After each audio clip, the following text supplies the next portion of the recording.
Welcome to Planning Ahead with CMS. So, the next question is a series of scenarios provided by our lovely Head of Planning, Ashley Damerow, set to be extra challenging, I think. Sorry. So, his first question, and this isn't too bad, is it still possible to do a drop-in planning application, planning permission, and then subsequently amend your original permission to make it fit using a Section 73 or a Section 96A? In principle, yes. That sort of approach has different terminology. In my head, I call that the slot out and drop in approach. And if what that scenario envisages is effectively that the amendment, whether it's a Section 96A or Section 73 variation of the plans to the first permission, creates some white land or space in the first permission, effectively where nothing is envisaged. So you can then drop into that white land something else pursuant to a focused localised drop-in.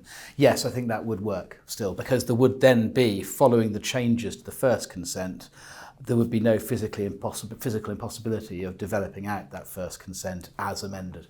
That's good. I always say to my clients, as long as you've got total whiteout, exactly, it's okay. Exactly. Absolutely terrible pun, yes. But it gets the point across. It does.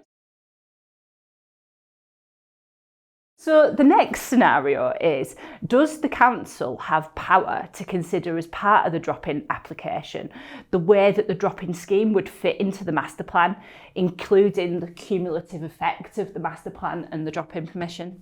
Yes, it does. I think it's likely that it has a duty to do so, actually. It seems to me that's probably likely to be the kind of material consideration that is so obvious that a rational authority is going to have regard to how the two developments or two components marry up. There may in some cases be an argument that actually it's one overall project for the purpose of EIA.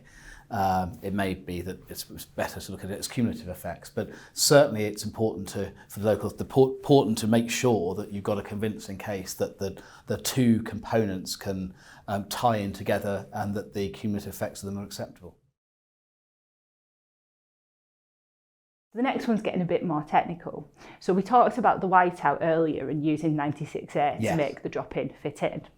But if we've got a scenario where the cumulative impacts of the drop-in are considered in the context of the master plan when planning permission is granted, surely then it must be non-material to make any subsequent changes to the master plan needed to fit the drop-in in, because that's already been predetermined, if you like, as part of the drop-in application.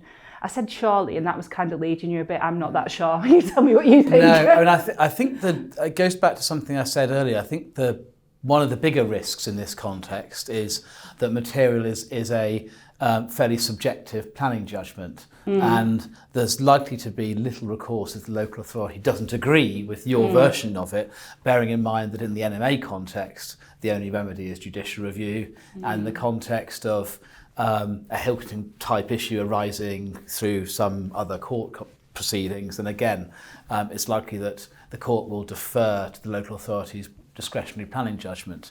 I think that, to my mind, it is clear, or clear enough, that the Supreme Court had in mind that the outer limits of a non-material physical impossibility were about the same as a Section 96A. So I'd caution against sanctioning any the implementation of any later permission that meant that the first permission was physically impossible in a way that went beyond a Section 96A non-materiality.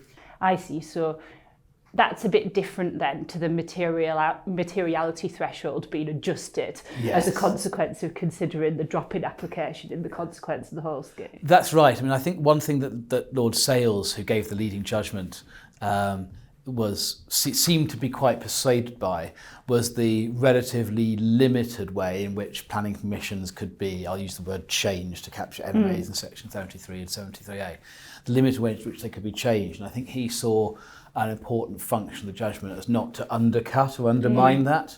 So it does seem to me that the ultimate litmus test of the boundaries of the common law principle is likely to be answered by looking at the statutory tests in other contexts, such as Section 96A.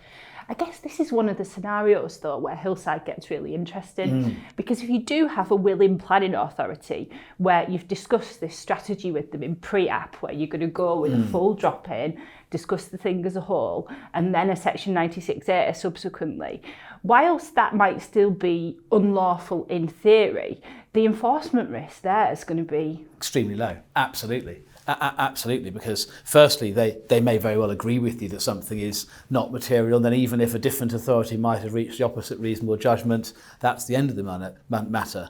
But secondly, also, they may just not bother to enforce, in which case, what's the problem? One thing I haven't mentioned so far, but it's probably worth also bearing in mind, is the very important part of the Supreme Court's judgment was their express finding that a planning permission didn't need to be completely built out in order for the development built under it to be lawful. And that was something that, rather unfortunately, the Court of Appeal left open, and the respondent in Hillside was pushing very hard that argument.